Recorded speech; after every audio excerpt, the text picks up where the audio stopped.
porte, Seigneur. Où nous voulons tendre nos oreilles à toi. Amen. Tu nous l'as dit, Seigneur, avant de quitter la terre, que sans toi, sans l'aide de ton esprit, nous ne pouvons rien faire. Amen. Alors nous appelons à l'onction qui nous vient plus spécialement du Saint par son esprit qui vient.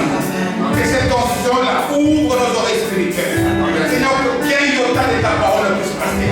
Parce que je sais qu'aujourd'hui encore tu vas faire des grandes choses. Amen. Tu es celui toi qui a commencé, comme le dit Paul aux Philippiens, cette œuvre magnifique, c'est toi qui vas la mener à la perfection.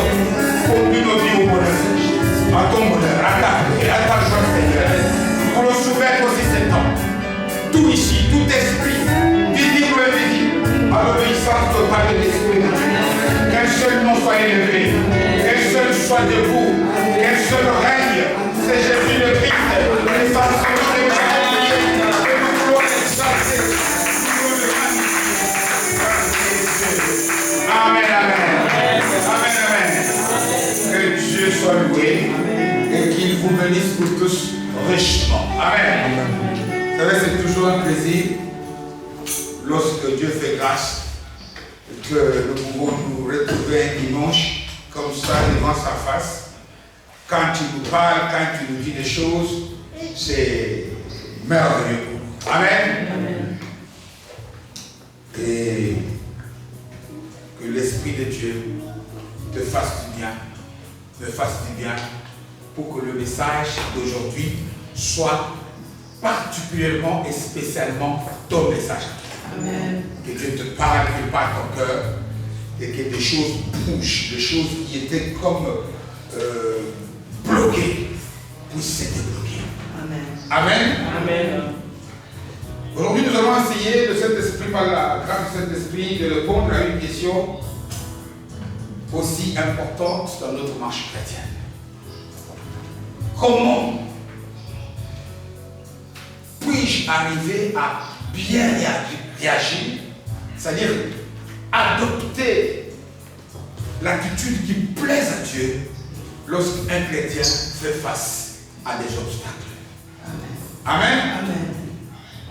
Dieu nous appelle à, nous l'avons vu les 2 dernières semaines, il nous dit que en vivant sur cette terre, il arrive que parfois on traverse des déserts. Que nous puissions parfois croiser des difficultés, d'où qu'elles viennent. Mais Dieu nous dit, et c'est ça les conseils qu'il nous a donnés, marchez avec moi, c'est quel que soit le temps, les circonstances, continue à me faire confiance, même si tu ne comprends pas. Parce qu'il promet que plus tard tu feras quoi? Tu comprendras. Amen. Amen.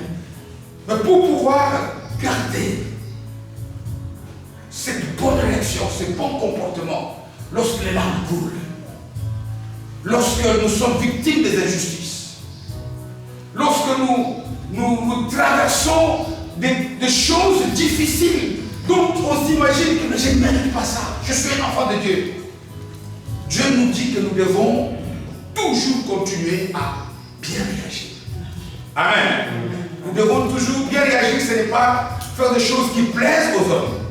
Adopter un comportement qui honore Dieu. Jésus le Christ a été notre modèle parfait. On dit humilié. Il est resté toujours le même. Le Fils du Dieu vivant. Jusqu'à ce qu'il a accompli sa mission. Parce que c'est à l'issue d'un tel comportement qu'il est écrit dans la parole de Dieu qu'il fut souverainement élevé. Parce qu'il y a la gloire, parce qu'il y a la grâce, parce que la bénédiction de Dieu se cache devant le combat. Amen. Il dit à celui qui vaincra, qui restera toujours avec son attitude. Comme vous avez vu il y a quelques semaines, il dit gardez toujours votre identité chrétienne. La parole de Dieu nous exhorte à cela parce qu'il sait qu'il y a des moments où ça n'est pas facile, où c'est difficile. Or, nous allons traverser le désert. Quels sont alors les traits de caractère que nous devons avoir? Il y a des personnes vivantes dans cette. J'ai cité tantôt l'exemple du Seigneur. C'est plus facile pour nous parce qu'on va dire que lui, il était Dieu. Lui, il est Dieu. Mais nous allons lire, parmi tous les cas des hommes, on va en lire un homme comme moi et toi, qui lui aussi a su adopter un caractère qui lui a fallu aujourd'hui que lorsque nous apportons la parole, on puisse aussi citer son exemple. Amen.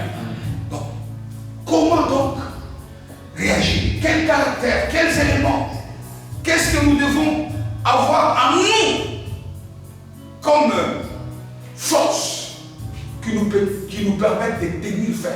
Vous savez, ces forces, non seulement ça nous aide à garder la foi, la confiance totale en Dieu, quelles que soient les circonstances, mais ça nous permet aussi de réussir dans tous les domaines de la vie.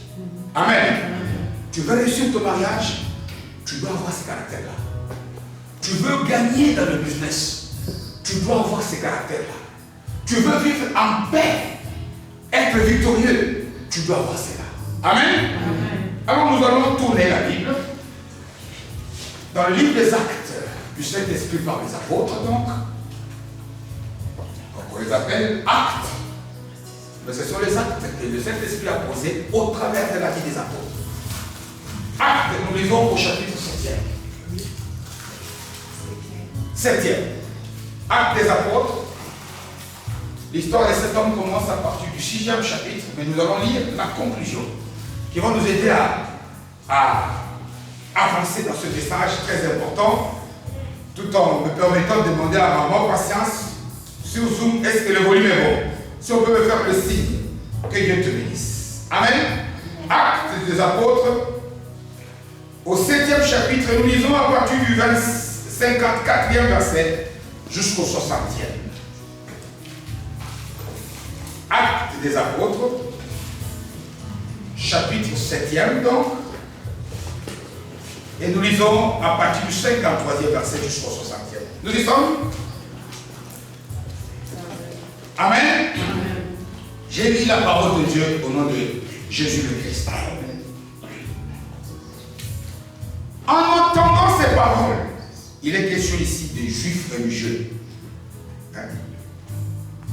Parce qu'ici, le monsieur, on va le voir, quand on reprend le contexte, il est ramené au tribunal religieux où il est jugé et il a parlé.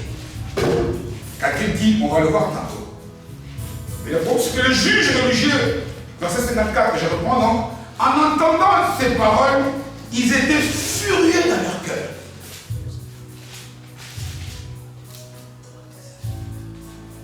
Et ils grinçaient des dents contre lui. Vous savez, quand on dit d'une personne qu'elle est furieuse, c'est qu'elle est tellement en colère au-delà de la colère.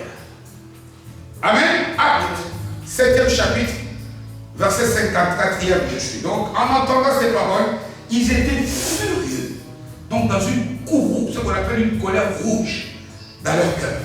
Et ils grinçaient les dents contre lui, contre qui était-ce? Ensuite, son nom, verset 55e. Mais Étienne, rempli du Saint-Esprit, et fixant le regard vers le ciel, devant la colère, tourne les yeux vers la montagne.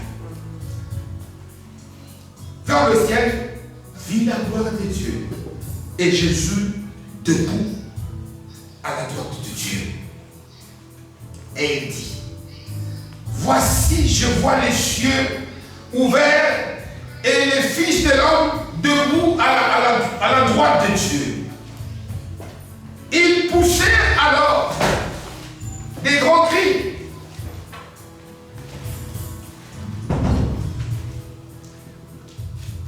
Amen. Amen.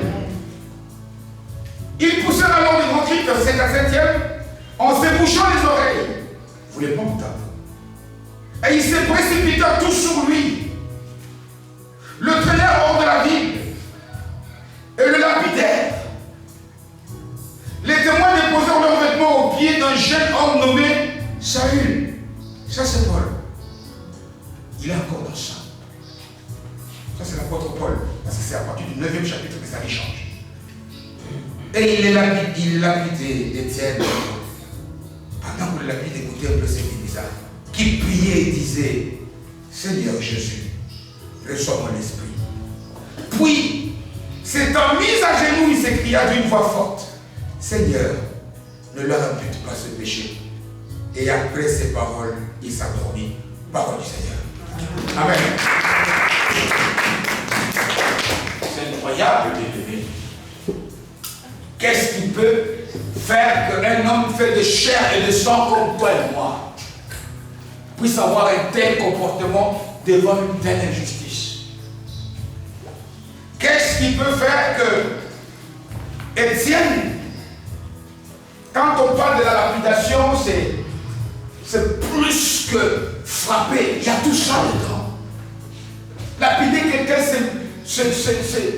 c'est le rouer des coups, jeter des pierres, marcher dessus. Cet homme qui n'a rien fait de mal, mais lorsqu'on voit son attitude, lorsqu'on examine, il a encore le temps de prier. Regarde, examine-toi. Lorsqu'un tout petit rien, lorsque tu as perdu le jour où tu as perdu ne fût-ce que 50 € de rien. Ce jour-là même, la prière, la Bible, si tu jettes, dans la Bible, si tu déranges. Ce jour-là, si tu as connu ne fût-ce que... Parce que quand on parle des obstacles, ce n'est pas que tu as faim et que la vie des gens devienne un enfer tout autour de toi. Il y a un homme ici, Étienne, ce n'est pas un pasteur. Cet homme, il est chrétien comme toi. Bien sûr qu'il a été plus tard dans sa vie, compte tenu de son caractère, Dieu l'avait placé comme diacre. Ce n'était pas un archibishop, parce qu'on a tendance à penser que pour agir de telle manière, il faut être tel ou tel. Non, il s'agit de toi aujourd'hui. Amen. Amen. Toi, tu peux devenir le Étienne d'aujourd'hui. Amen. Amen. Quel que soit ce que les hommes de la petitesse, quel que soit ce que toi-même tu penses, tu es celui dont l'attitude devant les obstacles peut bouleverser la vie des gens. Amen. Quand on parle des choses comme ça, quand on cite des noms des gens qui sont capables, bien aimés, de tenir ferme, rester toujours avec les yeux fixés sur Jésus, garder l'attitude de Christ. Et il y en a, nous l'avons lu ici, l'exemple d'Étienne, mais il y en a plusieurs. Qu'est-ce qui fait que, par exemple, des gens tels que Joseph, j'aime beaucoup cet exemple, qui reflète beaucoup qui peut être cité un exemple pour beaucoup de messages de la Bible. Il est trahi par ses propres frères d'une même famille. Il est passé tout près de la mort. Il a été vendu comme esclave. Il a été arrêté injustement. Mais un jour, Dieu permet que ses mêmes frères puissent se retrouver devant ses pieds.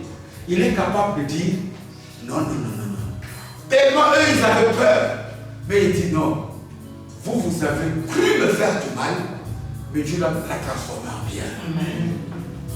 Mais Joseph n'était pas un être spirituel. Il n'était pas venu du ciel comme on nous décide de dire des religions. Que les anges ont des ailes, des grandes ailes. Il était un homme fait de chair et de sang comme toi et moi. Qu'est-ce qui fait que des gens tels que Job, il a tout perdu. Vous savez, quand parfois nous les hommes on dit aujourd'hui, j'ai tout perdu. C'est rien. C'est rien. Tu as perdu quelque chose, tu dis que tu as tout perdu. Non. Quand on dit que Job a tout perdu, il avait perdu et l'honneur, et les biens, et les enfants, et sa santé. Il avait tout perdu. Mais il est capable de dire, mon rédempteur est vivant. Il s'élève toujours. Amen.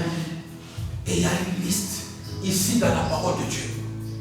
Qu'avait-il été caché dans la vie de ces gens-là? Qu'est-ce qu'ils avaient comme caractère qui permettent des gens de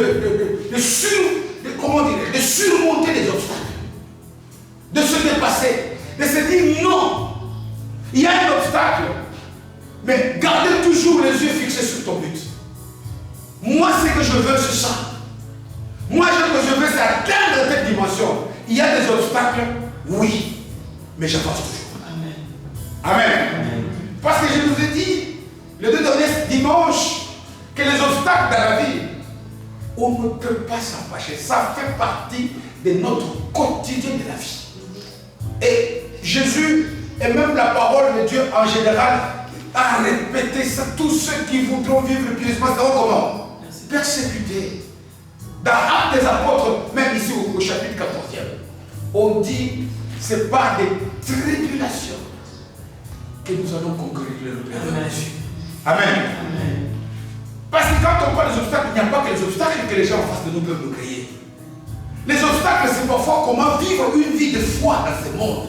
Ou parfois, tu as l'impression que si tu ne triches pas, tu vas échouer. Il arrive des moments où tu es confronté à non, ici je vais tricher. Non, le Saint-Esprit en toi te dit ne mens pas. Amen. Je vais vous donner un exemple concret que j'ai vécu moi-même. Je croise j'avais mon véhicule, si vous voyez. Je l'ai acheté et selon la loi, ici en Belgique, tu fais 5 ans avant de passer au premier contrôle technique. Les 5 ans sont écoulés, je suis passé. Et selon la rumeur que j'avais reçue malheureusement, c'est que quand tu passes le premier contrôle technique après 5 ans, on te donne 2 ans. Alors qu'on m'en avait donné seulement une année. Parce qu'on te donne 2 ans si la voiture a encore moins de 100 000 km. Donc, mon contrôle technique avait expiré depuis le 9 janvier 2010. Quand vous me voyez aller en Allemagne, si vous m'avez arrêté là, vous auriez vu dans les journaux qu'un pasteur a été mis au cachot parce qu'il roule avec un véhicule sans contrôle technique. Quand j'allais, un jour je suis au travail, c'est un collègue qui me dit, j'ai trop contrôle technique, ma voiture est droite. Et puis il me dit, tu sais, maintenant il n'envoie plus en Belgique des convocations. Oh, ça m'interpelle. Je dis, je vais aller jeter un coup d'œil. Je vais à la maison chez moi. Je regarde depuis le 9 janvier. Quand vous voyez cette voiture ici, je suis en infraction totale. Oh. Je me précipite, je vais sur Internet. Et surtout que je savais qu'on devait aller en France. Le vendredi. Je dis, je ne peux pas aller en France. Surtout maintenant que je le sais. Au moins le flic, il va m'arrêter. Je vais trembler, il va m'arrêter. Je prends rendez-vous, c'était le vendredi. Hein? Maintenant, j'arrive dans la file. Et il y a maintenant l'Esprit de Dieu qui me dit, si on te demande pourquoi tu as fait longtemps comme ça, tu dis la vérité. Maintenant, il y a l'Esprit de l'homme qui me dit, bon, tu vois, on va peut-être te refuser de faire le contrôle pour rien. Parce que je vais dire quoi? Je vais dire quoi? La voiture ne roulait pas. Et dis donc, l'Esprit de Dieu me convainc. Il me dit, tu dois raconter à ces gens toute la vérité. Amen. Je rentre. Alors qu'avant d'aller au contrôle, d'ailleurs, je suis allé chez Auto Center. Je me dis, je passe le contrôle vendredi, ma voiture doit passer. Essayez un peu d'examiner pour voir s'il y a des choses que je dois faire réparer. Le monsieur regarde, tous les disques des frères arrière sont foutus. Et je prends rendez-vous. Et les jours suivants, je viens à la maison. C'est notre frère Jean-Marie qui est venu pour aller faire des exercices au frère Chinois. Je lui pose la question, il me dit, écoute ce qu'on m'a dit à Autocenter. Je dois aller, il me dit, non, tu perds ton temps. Va avec la voiture au contrôle technique. Parce que là-bas, s'il y a des choses qui manquent, hein, on te dira, alors tu sauras ce que tu dois faire réparer. Mais avec l'idée déjà, les gens de Autocenter m'ont dit, les disques, ils ne me disent même pas les plaquettes de frère, ils me disent tous les disques sont foutus. Oh, ils regardent, tu vois ça. J'arrive maintenant, je me dis, on va me dire ici, toi tu roules sans contrôle technique depuis presque 1 an avec des freins abîmés comme ça. Non, je mets la voiture. On traverse toutes les étapes. Et puis je sors, j'allais en translatant au bureau pour certainement recevoir le carton de bureau. Mais oh monsieur, votre voiture est encore en parfait état déroulé. Tout est nickel. Mais pourquoi vous avez fait autant de temps sans? Je lui ai dit, monsieur, j'ai oublié. Je n'arrive pas à regarder. Je vous dis la vérité. Il dit, on vous sanctionne quand même. Quelle est la sanction? C'est que vous payez 50 €, mais parce que comme mon contrôle technique va du 9 janvier au 9 janvier, On te donne aujourd'hui maintenant, d'octobre à janvier, je reviens. Bon, j'ai dit, mettez même moi 10 jours.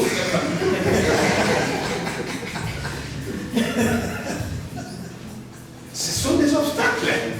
Ce sont des obstacles. Je vous assure, quand je suis dans la ville, j'ai dit quoi? Et le Saint-Esprit m'a compris. Vous savez parce que l'Esprit, nous sommes encore dans la chair. La chair est faible, bien aimé.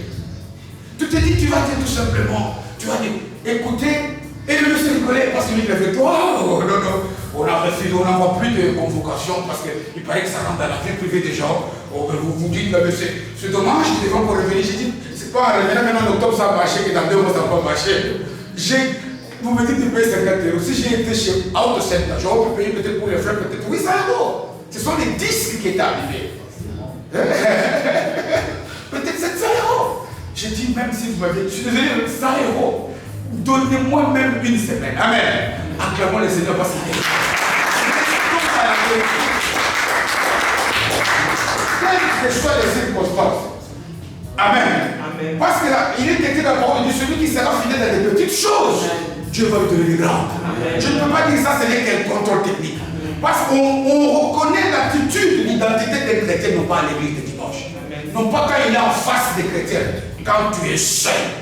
Avec ta conscience, amen. Tu agis comment? Amen. Amen. Amen. Parce que quand tu crois que tu as avec ta confiance, Jésus a dit, je serai avec vous jusqu'à le temps. Il est les deux fidèles. Invisible avec tes yeux, mais lui voit tout. Amen. Amen. Amen. Si je m'étais résolu à tricher avec la vérité, je suis sûr qu'on m'aurait même ravi de la vérité. Et j'aurais dit oui, amen. Amen. Amen. Des fois, il n'y a pas de petits mensonges et des petites vérités. Il y a de très grandes vérités et de grands mensonges. Un enfant de Dieu doit garder l'attitude. Et c'est ce que je dis que les difficultés, il y en a de tout genre dans la vie. Il y a des difficultés que le monde dans lequel nous vivons nous fait traverser. Imaginez-vous par exemple, tu peux aller comme ça au travail, il y a un collègue qui ment. Tu vois que le chef lui fait confiance facilement. Mais ça fait... c'est difficile. Nous parlons la semaine passée avec la maman ici pour échanger. Vous vous rendez compte parfois des gens qui parfois par des excès de faire ta vie prennent des risques d'aller se faire passer parfois par certaines histoires qui les conduisent parfois à la mort. Et puis on t'appelle toi pasteur exhorte. Tu sais que ce qu'il a fait là, qu'il a conduit à la mort n'est pas bon. Tu ne dis pas de Dieu a donné, Dieu a repris, gloire au Seigneur. Non, c'est pas vrai. Amen. C'est peut-être pas de condamner, de blesser les gens qui pleurent. Mais il faut toujours savoir rester dans la vérité. Il y a toujours la sagesse qu'on demande à Dieu. Parce que là, quand tu prêches, ce n'est pas pour la personne qui est partie. Tu prêches pour sauver la vie de ceux qui sont en train de t'écouter. Amen. Et vous savez, la vérité, parfois, elle blesse. Mais elle reste la vérité. Amen. Notre modèle parfait, le Christ, lui, crachait la vérité tout cru. Il n'a jamais, il a accepté tout, sauf qu'il est resté dans la vérité. Amen. Amen. Et nous le voyons ici, dans l'attitude de cet homme. Étienne, vous savez, à l'époque, pour situer peut-être des choses dans le temps, l'église est naissante. Le Christ est parti, le Saint-Esprit est arrivé dans le livre des Actes. L'église prend de l'ampleur. Et puis, il arrive dans l'église, il y a beaucoup de problèmes. Pourquoi? Parce qu'il y avait ce qu'on appelle la banque, comment on appelle ça? Là, la banque sociale, qui aide les nécessiteux, le veuve, qui aide les étrangers à leur distribuer parfois la nourriture ou un tout petit peu de bois. Et ces gens-là, qui distribuaient ces histoires-là, ils étaient injustes. L'injustice qu'ils manifestaient contre, notamment les pauvres. Au lieu de prendre à manger et donner à ceux qui sont dans le besoin, ou soit ils donnaient aux gens de leur classe, aux gens de leur ethnie, ou ils donnaient ou distribuaient. Un enfant de Dieu, son ethnie, c'est l'ethnie du ciel. Parce que nous sommes les enfants des mêmes pères. Amen. Notre Père, c'est Dieu, le créateur de toutes choses. Amen. Amen. Ils étaient injustes, notamment vis-à-vis des Juifs d'origine grecque. Et il y a eu maintenant ces veuves, ces pauvres qui sont allés se plaindre auprès des apôtres? Qu'est-ce qui fait que nous, qui avions besoin d'être aidés, on nous laisse la difficulté? C'est alors que l'Église prend la décision qu'on puisse instaurer au sein de l'Église ce qu'on appelle le service de diaconat. Et le Saint-Esprit inspire ces gens-là, il nomme 7 personnes. Et parmi ces 7 personnes-là, il y avait un certain Étienne. Amen. Étienne n'était qu'un diacre. Je l'ai évoqué tantôt. Pour servir Dieu, ce n'est pas tenir le micro comme je le fais. Tu peux être le plus petit de l'Église, mais ton témoignage à toi sert plus qu'un pasteur éternel. Pour impacter les gens là où tu vis. C'est une prédication. Nous tous, nous sommes des prédicateurs potentiels.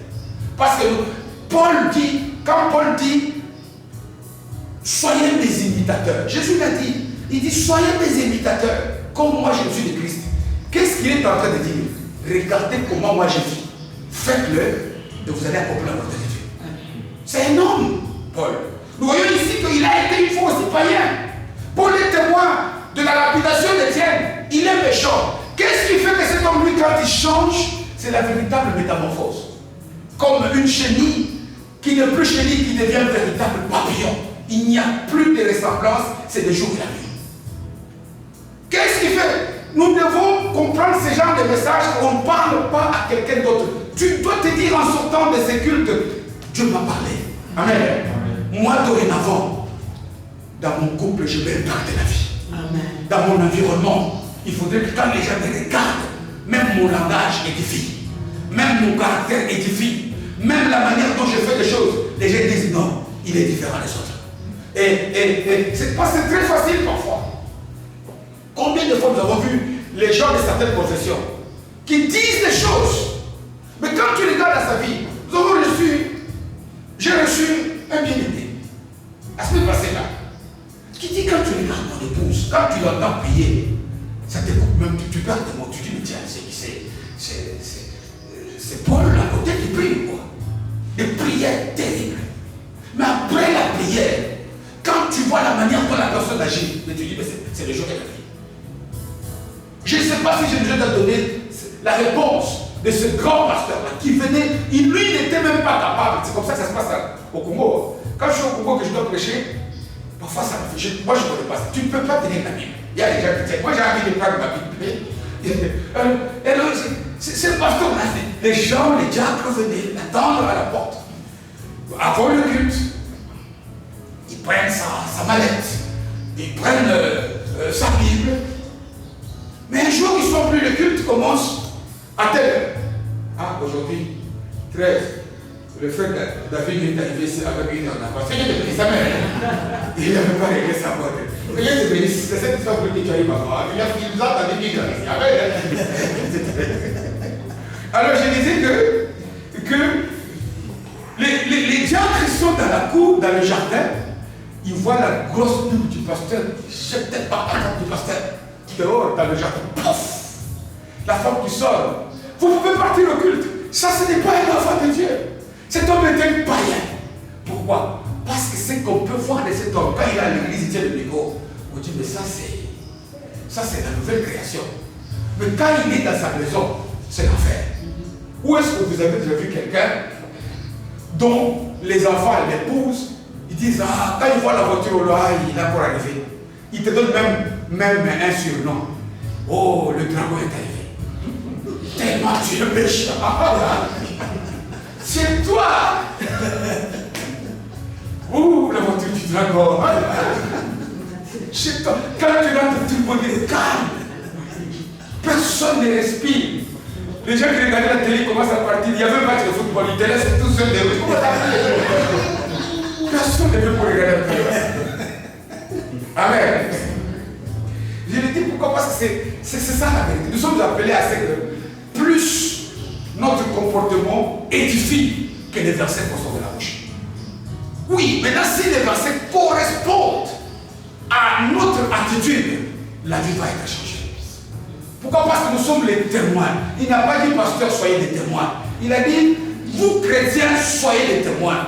Jésus, quand il parle dans Matthieu 5, il dit nous sommes quoi? La lumière de quoi? Du monde. Nous sommes une ville. Vous savez, quand on dit la lumière du monde, la lumière, c'est ce qui est clair pour sortir des ténèbres. La lumière, c'est le ciel, c'est Dieu, c'est la parole. Les ténèbres, ce sont le péché des choses. Là où il y a la lumière, les ténèbres doivent fuir. Là où il y a les enfants de Dieu, il n'y a que la vérité. Même si parfois elle est difficile à vivre. Amen. Nous sommes le sel de la terre. Le sel conserve. Ceux qui aiment bien manger le poisson salé. Savez-vous pourquoi cette histoire-là, qui doit être attrapé du poisson, la morue, là, depuis des années? Mais c'est le sel qui fait que nous ne pas pourrir. Nous devons être ceux-là qui conserveront encore le poisson selon ce goût. Pour que quand les gens mangent, ils disent j'aime bien c'est parce que c'est bien. Nous devons être de ceux-là qui, lorsqu'il y a le désordre, quand nous on vient, c'est pour mettre de l'ordre. Nous devons être de ceux-là, quand on t'a fait du mal, tu dis, comme Étienne, pêche, pardonne-leur, parce qu'ils ne savent pas ce qu'ils sont en train de faire. C'est alors que quand tu fais ça et que tu as les yeux fixés vers le ciel, que tu verras le Christ debout. Cet homme dans la chair est un des rares qui a eu la grâce de voir Jésus. Dit, prends la décision, j'apprends moi aussi, qu'un jour Jésus me fasse la grâce de le voir. Parce que quand on dit voir Jésus là, on dit personne ne peut voir sa face et les yeux mêmes. C'est-à-dire que quand il a vu, sa vie a changé. Tous les problèmes qui se présentaient devant lui ont eu une solution. Aujourd'hui, nous avons tendance à penser parfois quand nous voyons comment l'église est en train de dévier. On pense que ce sont les pasteurs qui guérissent des maladies. Aucun pasteur. Amen. On pense que ce sont les pasteurs qui font des miracles. Aucun pasteur. Il y a Jésus qui agit au travers des pasteurs. Maintenant, pour que tu puisses le faire, j'ai toujours dit, quand Jésus t'a fait la promesse, personne, même pas le diable, ne peut empêcher que tu puisses l'avoir. La seule personne qui peut faire que tu ne puisses pas recevoir ce que Dieu, c'est toi-même. Amen. Parce que ton comportement, où il n'y a pas de foi, parce que Dieu, j'ai toujours dit, la foi, pour moi, c'est la main que tu tends vers quelqu'un qui veut te donner quelque chose. Mais tant que tu ne peux pas vouloir attendre quelque chose, mais tant que tu ne tends pas la main, la personne qui te donne ne va pas laisser de la chose tomber par terre. La foi est cette cuillère dans laquelle Dieu place ses grâces et ses bénédictions. Amen. Aucune église, aucune assemblée ne fait des miracles. C'est Jésus qui fait des miracles dans les assemblées. Amen. Et c'est ça la vérité. Nous sommes appelés à ça. Cet homme qui est diacre, qui agissait bien, et au travers de lui, il y a eu maintenant la jalousie, la haine. Pourquoi? Parce que lorsque tu veux vivre pour la vérité, crois-moi, tu vas avoir beaucoup d'ennemis dans le monde. Lorsque tu veux vivre et manifester la vérité partout où tu passes, tu vas. Pourquoi? Parce que la vérité dévoile les faiblesses du monde. Ils vont te persécuter, mais demeure toujours dans la vérité. Amen. Et quand ces gens-là, ils fomentent du coup, ils vont l'accuser à ce tribunal religieux. Et on vient, on l'arrête. Il est d'abord frappé, lapidé. Ici, il est jugé. Quand le juge du Sanhédrin lui pose la question, on est venu t'accuser ici que toi tu as blasphémé contre Moïse. Toi tu fais des choses qui vont à l'encontre de notre loi. Mais au lieu, lui, d'avoir peur, Étienne est dans le même problème de conscience comme moi. Il est devant le Sanhédrin. C'est alors qu'il va se dire, moi je vais toujours continuer à professer quoi? La vérité. Il confesse devant le Sanhédrin. Donc le Sanhédrin, pour compliquer, le tribunal religieux là, il confesse la vérité, il dit Jésus est la vérité. On m'a arrêté, moi je ne peux pas mentir. Amen. C'est alors que les religieux sont fâchés. Le passage que je vais lire, et qu'il est arrêté, qu'il est lapidé et qu'il est tué. Amen. Mais il est tué avec la vérité. Alors maintenant, comme je l'ai posé comme titre, qu'est-ce qu'on peut déceler dans le caractère de gens comme qui résistent aux difficultés de tout genre, qui gardent toujours leur identité chrétienne lorsque les choses vont, mais qui gardent cette identité aussi lorsque les choses ne marchent pas. La toute première chose, Et je vous ai dit, ça marche d'abord dans la vie spirituelle, mais je vous dis, ça marche aussi même dans la vie de tous les jours. Tu ne peux pas réussir dans la vie sans ça. Premier élément, être discipliné. Avoir de la discipline. C'est quoi la discipline? La discipline, c'est quoi? C'est être capable de se fixer dans sa vie certains principes. Oh, tu ne peux pas agir contre ce principe-là. Quel principe? Moi, quelque chose d'autrui, je ne touche pas. Alors même si tu as faim, même si tu as soif, tu vois quelqu'un oublier 500 €, à ce moment-là, tu vas faire que c'est au moment où tu n'as rien en poche. Tu dis, ce n'est pas à moi, je ne touche pas. Amen. Ou de te dire, vous savez les gens, comme l'apôtre Paul, je vais de citer son nom ici, qui est capable de dire, soyez mes imitateurs. Mais il dit, quand il parle à l'église de Corinthiens, au 9e chapitre, il dit quoi? Il dit, je pose, un côté 9, à mon corps, je les traite durement. Traiter durement le corps, c'est quoi? C'est que vous savez, quand on insulte quelqu'un, ça fait mal. Ça fait mal. L'instinct humain, c'est de réagir. Mais quelque part, le Saint-Esprit doit t'appeler. Et il n'y a que la discipline. Vous savez, tu ne peux pas prier pour avoir la discipline. Elle est en toi. Amen. C'est question que toi-même tu t'exerces. Pourquoi? Parce que qu'est-ce qui fait que nous chutons? Les choses qui font que lorsque nous sommes devant les difficultés, nous puissions agir d'une manière contre la vérité. On appelle cela dans la parole de Dieu lorsqu'on est devant la tentation. C'est la discipline qui aide un enfant de Dieu à résister à la tentation. Pourquoi? Parce que nous avons un ennemi qui rôde. Un ennemi qui a des méthodes comme Jésus le révèle de la parabole du blé et de l'hiver. Il dit il est malin, il est arrivé, il agit dans tout. Nous avons déjà évoqué ici comment est-ce qu'il regarde, comment est-ce qu'il a occupe. Quand il ne sait pas te pousser au mal, à la tricherie, au vol, il va même faire en sorte que tu n'aies pas du temps, même pour lire la Bible. Tu vas aller au travail, on va t'augmenter le travail comme jamais. Tu vas aller, tu vas commencer à dire, quand tu pries, Dieu même toi-même voit. Je vais prier comment? Je n'ai pas le temps. Non.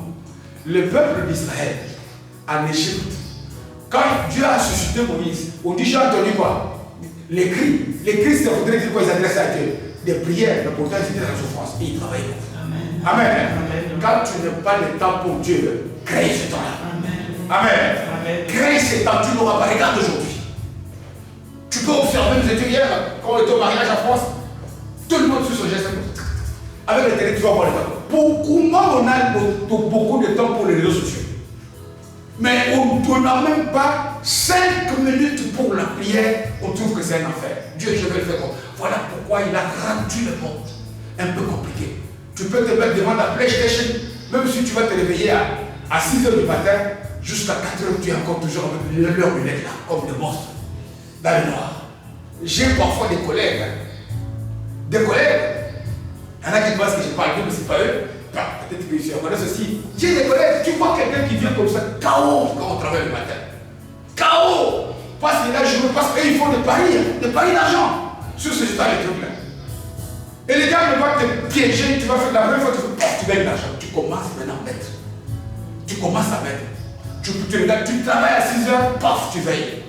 Veillez et priez afin que vous ne puissiez pas tomber quoi? Dans la tentation. Soyons des chrétiens disciplinés. La discipline, c'est quoi? C'est être capable de marcher en se disant tout est permis, mais tout n'est pas utile. Amen. Amen. Tout n'est pas utile. Est-ce que je manque de ceci? Est-ce que c'est utile? Si je m'empêche, il m'a insulté, il m'a fait du mal. Si je le pardonne, est-ce que je vais perdre? Non. Soyons, tout est permis, tout m'est permis. Quand tu commences à voir quelqu'un qui te dit, oh ouais, montre-moi si c'est écrit dans la Bible que tu dois permis. Est-ce qu'on est écrit dans la Bible qu'on a marqué ici Internet? Et c'est pour autant qu'on ne peut pas prêcher pour l'Internet n'est pas public. L'Internet, ce n'est pas le problème. peut-être c'est le message qu'il y a. C'est pas ce qu'on a écrit. Amen.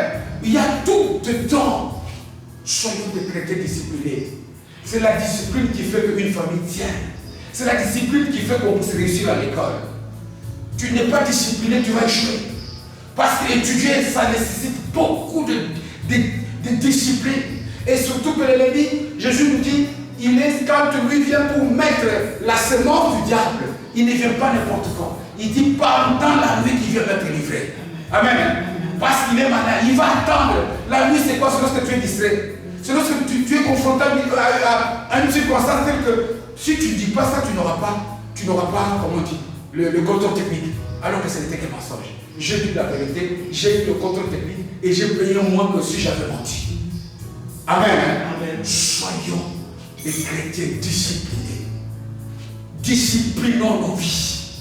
C'est dire à ça, je ne touche pas. On ne t'a pas, aucun pasteur n'a le droit d'être ton objecteur de conscience. Ça, je vous ai interdit de faire ça. Non, toi-même tu te dis, ça je ne touche pas, parce que ce n'est pas pour la gloire de Dieu. Amen. Il y a de ces amitiés. Tu ne peux pas croiser cette personne n'est pas péché. Toi-même tu le sais. Parce que même si tu fais tout, il va t'entraîner comment c'est toujours t'entraîner. T'as vu c'est que, comment, moi je me parle à ça, je vais faire. Comment quelqu'un que Dieu comme ça à t'insulter pour te pousser au mal. Dis à quelqu'un quelque chose qui édifie. On dit que vos paroles soient assaisonnées de quoi? Le sel. C'est que tu dis à quelqu'un, il faut quelque chose qui le pousse à s'attacher à Dieu. Quelqu'un m'a insulté, tu veux me dire moi pour que je fasse quoi? Toi, il t'est pelé. Tu t'es pelé. Tu ne peux pas insulter ton ami comme ça. Il faut faire attention. Il vient pendant la nuit et il n'a pas pris n'importe quelle sémence. Il a pris l'ivraie. L'ivraie qui, lorsqu'il est petit, l'ivraie ressemble comme des gouttes d'eau au blé. Alors si tu cherches à enlever l'ivraie, tu vas enlever aussi ton blé. Il est malade. Notre adversaire, il rôde. Il est toujours là. Soyons, à partir d'aujourd'hui, disciplinés comme l'a été cet homme Étienne, comme l'a été Paul, comme l'a été discipliné. Pourquoi? Parce qu'il a dit, Dieu a dit qu'il va me lever. Les hommes me poussent au mal. Moi, je fixe toujours les yeux sur le ciel. Parce que c'est là où tout me viendra mon secours. Amen. Amen. Deuxième chose qui va nous aider à tenir, c'est cette capacité-là. Qu'est-ce qui fait qu'il y a parfois, le mot français, je n'aime pas. Pourquoi? Parce qu'on a déjà mal enfant ici, c'est compliqué. On appelle ça en français la résilience. Il y a des gens, la difficulté les rend encore plus fort que ça. Mais cette chose-là, tu dois la cultiver toi.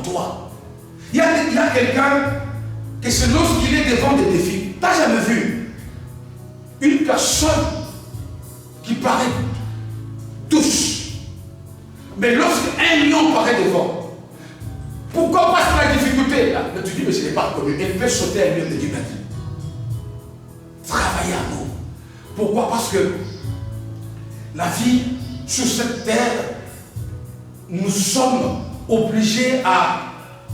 Le désert, les difficultés sont un passage obligatoire. Sinon, nous serons des choses. Dieu a dit, quand ça va arriver, même si vous ne comprenez pas, faites-moi confiance. Vous comprendrez plus tard. Mais nous devons chercher à résister.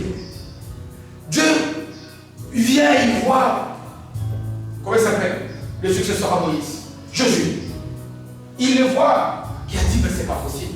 Comment moi je peux échouer là où quelqu'un qui parlait face à face avec Dieu? Et comment moi je peux réussir là où Moïse a échoué? Il est là couché, assis. Dieu vient, il dit, hey, lève-toi. Mais là c'est ton temps. C'est que Moïse n'a pas pu faire. Toi tu vas le faire. Amen. Parce que maintenant c'est ton temps. Et Dieu a dit, je te donne le courage. Il dit, fortifie, toi, parce que le courage est en toi. Parfois, les gens peuvent tout faire. Si toi-même tu veux rester, Dieu lui a dit, Josué, lève-toi, mets-toi debout, sèche tes larmes. Maintenant tu dois continuer, c'est toi qui dois franchir ces jours-là avec le peuple. Pourquoi? Parce que maintenant c'est ton temps. Vous savez, quand c'est le temps de Josué, il peut y avoir quelqu'un d'autre. Ton temps c'est ton temps. Amen. Ce monsieur-là était malade depuis 38 ans. Mais quand Jésus est venu à la piscine de Bethesda, il n'y a que lui. Pourtant, il y avait beaucoup de malades. Ne cherchez pas à brûler les étapes.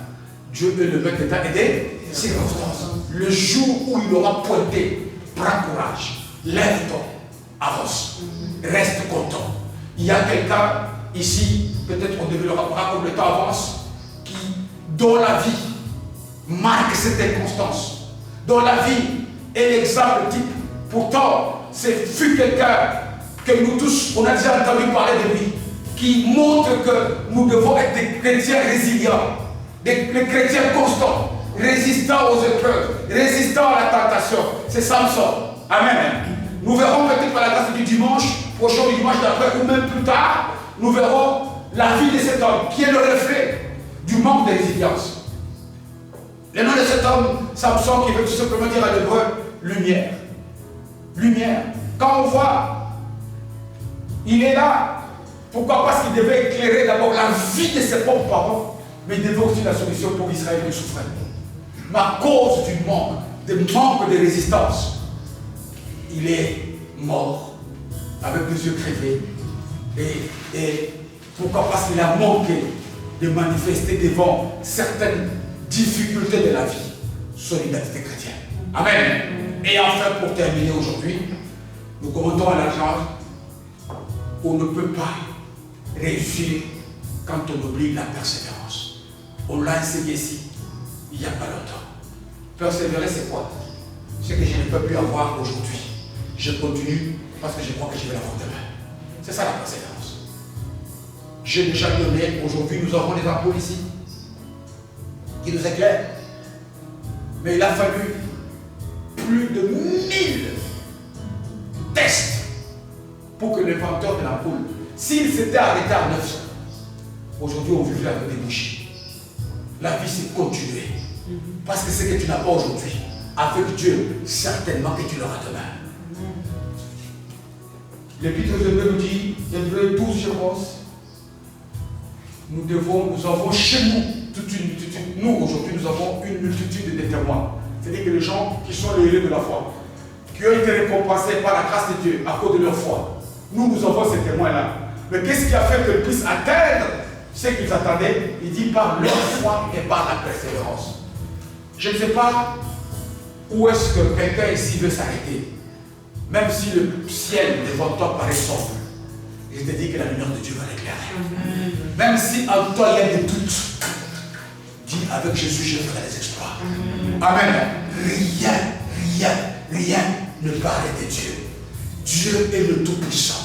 Là où le monde a échoué, je te dis et je te répète et je te le prophétise, qu'avec toi, Jésus va inventer de nouvelles méthodes. Que Dieu bénisse sa parole.